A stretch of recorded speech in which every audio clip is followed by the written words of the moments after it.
Hello friends, welcome back to my new blog. कैसे हैं आप सभी? मैं अच्छी हूँ। आशा करती हूँ आप लोग भी अच्छे होंगे और अपनी पढ़ाई में लगे हुए होंगे। और अब फ्रेंड्स, मैं भी ठीक हूँ। मेरी भी तबीयत बिल्कुल सही हो गई है। बिल्कुल तो नहीं कहेंगे, लेकिन हाँ, 90% मुझे आराम मिल गया है।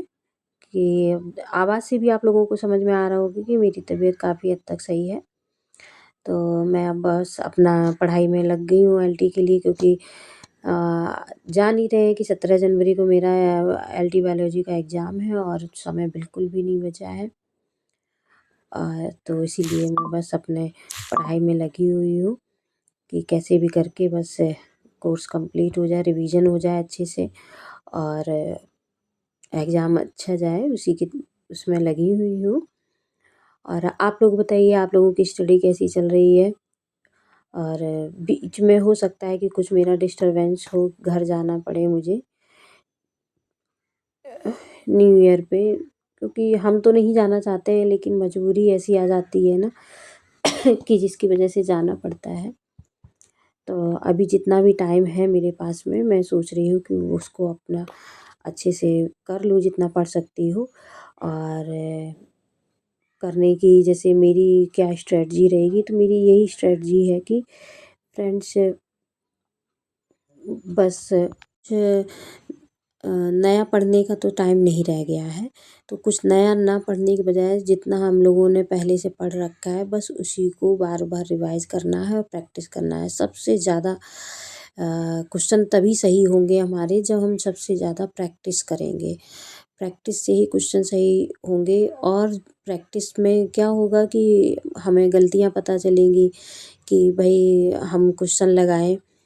क्वेश्चन लगाने पर जो जहाँ जितने क्वेश्चन हमारे गलत हुए, तो हमें पता चलेगा कि ये क्वेश्चन हाँ मुझे नहीं आ रहा था। तो फिर उसके लिए हम लोग बुक कॉपी जिससे भी आप लोग पढ़ रहे हैं या नोट्स अपने बनाए हैं उससे पढ़ रहे हैं, तो वो आप पलट के देखेंगे तो वो क्वेश्चन आपका अच्छे से फिर तैयार हो जाएगा। फिर और प्रैक्टिस करेंगे तो ऐसे धीरे धीरे प्रैक्टिस करने से अच्छे से पढ़ाई होगी।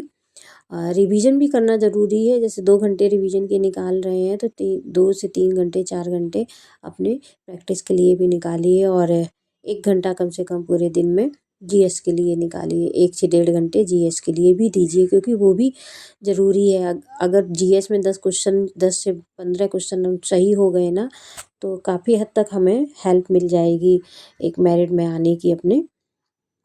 और जैसा कि आप लोगों को पता ही है कि शिक्षा सेवन के अध्यक्ष नए आ गए हैं, प्रशांत कुमार जी।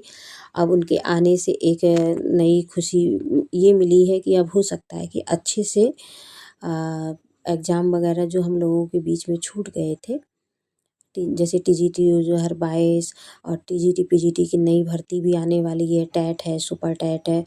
और तो ये सारी चीज़ें अच्छे सुचारू रूप से आएंगी। एग्ज़ाम डेट जल्द से, क्योंकि इनको 3 साल के लिए अब नियुक्त किया गया है, 3 साल के लिए है।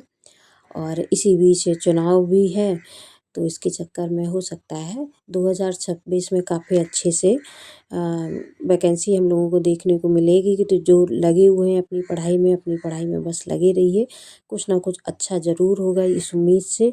और अभी तक जो भी लापरवाही कर रहे थे, आप लापरवाही मत करिए, आप बस अपनी पढ़ाई में लग जाइए। तो ठीक है फ्रेंड्स, मिलती हूँ आप लोगों से नेक्स्ट ब्लॉग में।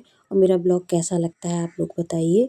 अच्छा लगता हो तो मेरे ब्लॉग को आप लोग लाइक शेयर और सब्सक्राइब ज़रूर किया करिए, क्योंकि इससे मुझे मोटिवेशन मिलता है और नए नए वीडियो बनाने का एक रहता भी है कि हाँ चलो वीडियो बना लें।